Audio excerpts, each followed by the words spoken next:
Hi guys, my name's Laura and I'm the Specky Seamstress. Welcome back to my channel. Today's video is the start of a series where I'm going to talk to you a little bit about some of the sewing activities you can do when you're not in a sewing mood or not in the mood to sew a garment. Now, I don't really want to call it when you've lost your sojo, because actually it's not only when you've lost your sojo. And I've been in a bit of a funk recently. I've been struggling with my anxiety quite a lot, and I've been very tired from work, like really exhausted and fatigued. I've not been sleeping particularly well, and I found it quite hard to sit down and sew in the evenings, even though I've really wanted to. And between me and my husband, we've been coming up with like little activities that I can do that still kind of give me that sewing like boost, sewing kind of injection into my life, but without sitting down and making a garment, which felt like just such a big step when I was really, really exhausted and anxious. And I sort of was talking to Nick about it and said, you know, I don't think this list that I'm coming up with is really just for when I'm feeling low and anxious, but actually when I am tired, when I've not been very well. I found it quite similar when I had my wrist operation, when I knew I wasn't going to be able to do long spells of sewing. It can be for when you just have, 15 minutes and maybe the next task on your garment that's on your sewing machine at the minute is longer than that. It could be anything really, anything that just makes you feel like you're not really in the right place to be sitting down and sewing a garment. And I've found it such a useful activity to kind of write these down and categorize them a little bit, because now I've got a little bit of a crib sheet of when I am in a bit of a mood like that. I can kind of go to this list and say, am I in the mood for this today? I look through and something might catch my imagination, and then I've got a little sewing activity that I'm quite excited to do, that might just boost me a little bit or pick up my inspiration to kind of do the next thing. So that's a really long introduction to me saying I've got some fun little sewing activities that I'd like to share with you over the next kind of few videos, because I've kind of lumped them up into categories and I'd like to do them justice. Just getting yourself back into the swing of things. It could even be if you've had a break after a holiday, or like a stressful period at work, or someone's been staying in the room that you use as a sewing room. Anything, I think a lot of people after Christmas, they've had to pack away their machine for a little while, and it's just like getting yourself back into the swing of things. So that's what this little series is going to be. I'm not entirely sure how many videos it will be. I have 6 categories for you, but I don't know how long they'll be, so I'll probably start talking about them and then decide how many will be in a video, whether they'll get one each or whether a couple of them will be lumped in with others. Paired up with others is probably a nicer way of putting it.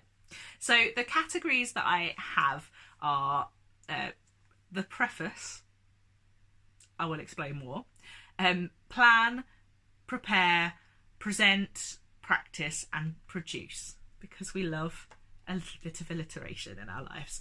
The preface was called before we begin, but I had to get a P word in there somehow, didn't I? So that's that. And I will be going through kind of different activities that I've kind of put within those categories that I think are really useful for that kind of getting yourself back in the swing of things. But obviously the list is not going to be exhaustive.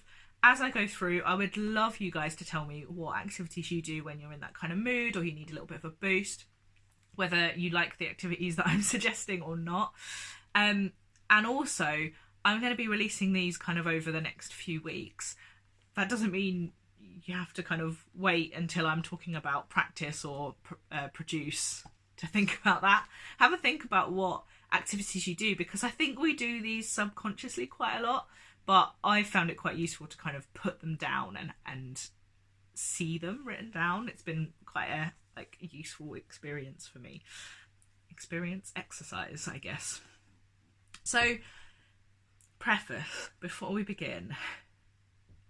forcing yourself to do a sewing activity is not always the best way. And I mean, forcing yourself is never really the best way, but don't feel that this list is about saying, I'm not in the mood to sew, I've got to do one of these things. Sometimes we need a break, we need to rest, we need to do something different, and we need to give ourselves a break and give ourselves the chance to rest. And that is particularly important if you're coming at this from a mental health angle, which is kind of where I've come at it from. You know, I've really been struggling with my anxiety. You guys know that I put a lot of pressure on myself to be productive and to produce things. So I find it quite stressful if I'm not in a mood where I want to do those things. And so actually the before you begin is sort of a take stock of where you are. Do you actually want to be doing one of these things on the list? Do you even want to kind of be looking at it and thinking about the things that you could be doing? Or do you actually want and need to be sat on the sofa with a cup of tea, a blanket, comfy pyjamas, something rubbish on the telly, and a pet cuddle? Because if you do that, that is totally okay. And also, if you just need to do something not sewing for a little while, you know, go for a walk, pick up another hobby that you have and do some of that. Read, watch some documentaries, do something new, do something you haven't done before, have a catch up with a friend, cook a really nice meal. You know, all of the self-care things that can be anything from, you know, staying in bed all day, getting up and doing things, you know, it can be anything. And I just don't want to produce a series of videos that could make somebody feel pressured into doing something. So I've come at this having had a little bit of a break and wanting to get myself back into things. And I think that's the angle that you need to receive this in. And, you know, it can be anything from just not having very much time on your hands and wanting something little and quick to do. But just don't stress. I don't want to add to anybody's stress. I think that I've rambled for quite enough now. So I think I'm going to explain the next set of kind of the next category. But if you are in that preface category and you need to go and have a rest, go and have a rest. If you are thinking you're coming out of, you know, you're needing to rest and you're wanting to do something, but you're not quite ready to tackle one of the things on this list, one thing I found really quite helpful to do is to sit in front of my wardrobe and just kind of review my makes. And sometimes I'll do this with Nick. I'll be like, what do I wear a lot of? And what haven't you seen me wear for a while? And we just kind of have a chat about my wardrobe and kind of think about what I'm proud of and what I've achieved and what I'd like to achieve. And so I don't really write anything down, I just sort of have a bit of a think. And I found that quite a useful, like, transitional activity. But if we do crack on to the next kind of category after preface, which is plan, and there's 5 things that I've got under here which I find quite useful in a planning stage.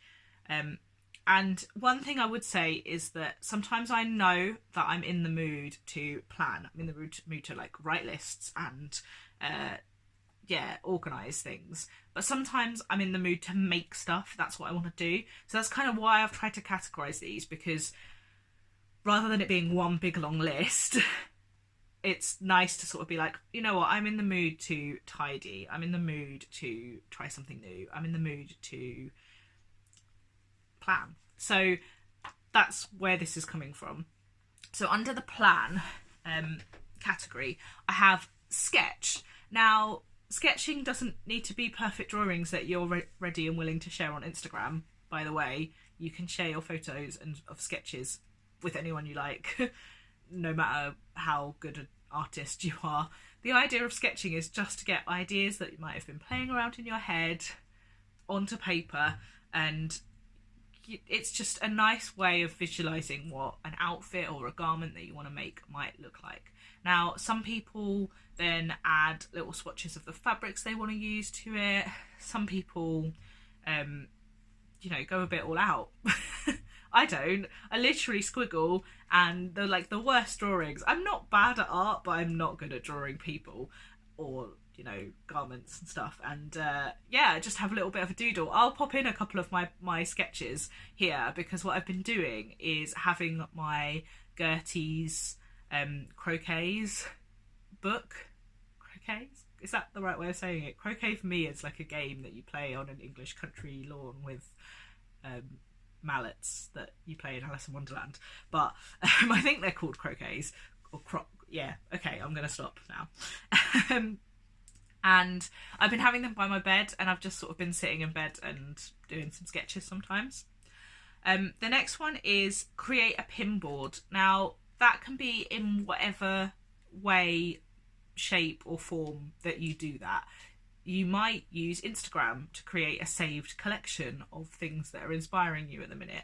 You might cut out things from a magazine and stick them onto a piece of paper, or even just keep them in a folder or something. You might draw some things, sketch some things, colour some things in. You might use something like Pinterest to save the inspirations that you've got.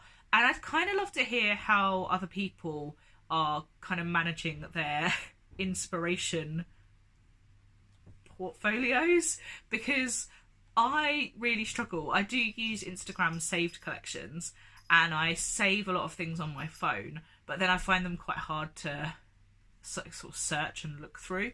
I have used Pinterest in the past. I used it a little bit when I was wedding planning, and I used to have things on it. Like, I looked it up. I logged into my Pinterest account when I was preparing for this video, and I had loads of, like, I had a pin board of glasses, loads of different glasses, and I wear stretched earrings in my ears, and I had pins of these. So I have used it in the past, and I wonder if it's time to kind of revive that again. But I'd be interested to hear what you guys do. Then I've got choose a work in progress to progress. That doesn't mean you have to progress it, but I find sometimes going through my box of work in progress, which have stopped for any number of reasons. It could be that I've hit a bit that I don't understand. It could be that I did something wrong and I can't be bothered to unpick it. That's more common than I like to admit.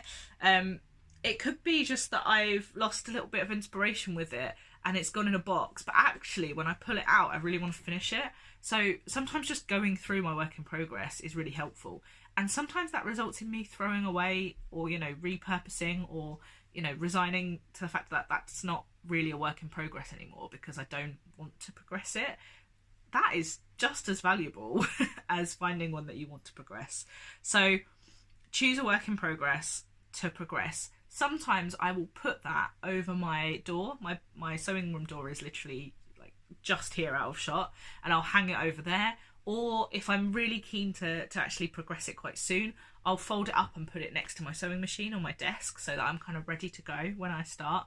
I also hang some things up on some hooks here, which I think are going to disappear soon, but having it kind of visually out and ready to sew can be a motivator. It can also be a pressure. So this is a little bit of try things out and know yourself, because don't have it up and then feel guilt and shame if you walk past it. And if you do have guilt and shame when you walk past it, decide whether that's because it needs to go back in the work in progress drawer for a little while, or it needs to be moved on to do something else. Because yeah, also sometimes the guilt and shame is because you know really you should just do the next step and then you'll be fine again. But just make sure you're in the right mood and frame of mind to do that. The next one is sort of an extension of what I said about sitting in front of your wardrobe and reviewing some of your makes, is look for gaps in your wardrobe. So, and this kind of does involve actually maybe writing some stuff down somewhere. But think about, what is it that you would really like to have that you would reach for over and over again in your wardrobe? Or is there something in your wardrobe that's stopping you from wearing other things, or like a gap in your wardrobe? So for me, I knew that I needed to make some plain tops that I could wear underneath some of the things I was making in order for it to be wearable for me, particularly in the season that we are in at the minute in the UK. So you can sit down in front of your wardrobe and say, you know, I don't wear this very often, but if I had this to go with it, then I would. And then that gives you an idea for some plans. And I think sometimes it's easy to get excited by, you know, other people's makes that you see, or some of the bigger projects that look really exciting, or for me it's the pretty or novelty prints. But actually it's quite handy sitting in front of your wardrobe and saying, you know, actually I would wear this that I love so much more if I had this in my wardrobe. And that could be one garment, it could be kind of a theme of garments, but it's quite handy to do, I think. And I think that's a really good like planning activity to do that you don't even have to get out of bed for, depending on where your wardrobe is.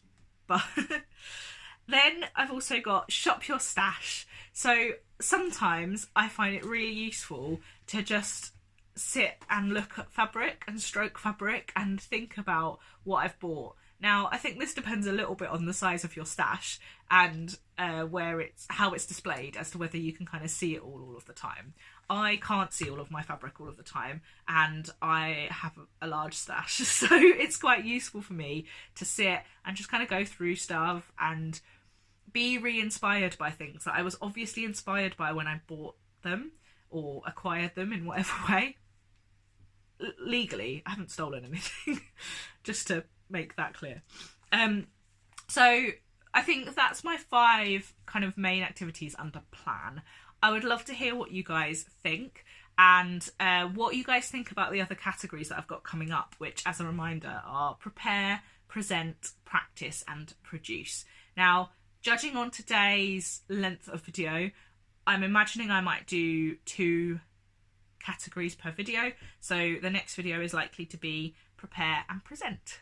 So I hope you guys tune in to that. I think both of those work, and are having a lovely sewing time, and I hope you guys don't need the boost of little sewing activities that can get you back into the swing of things, but if you do, I really hope that these videos help. Thanks so much for watching, guys. Until next time, bye.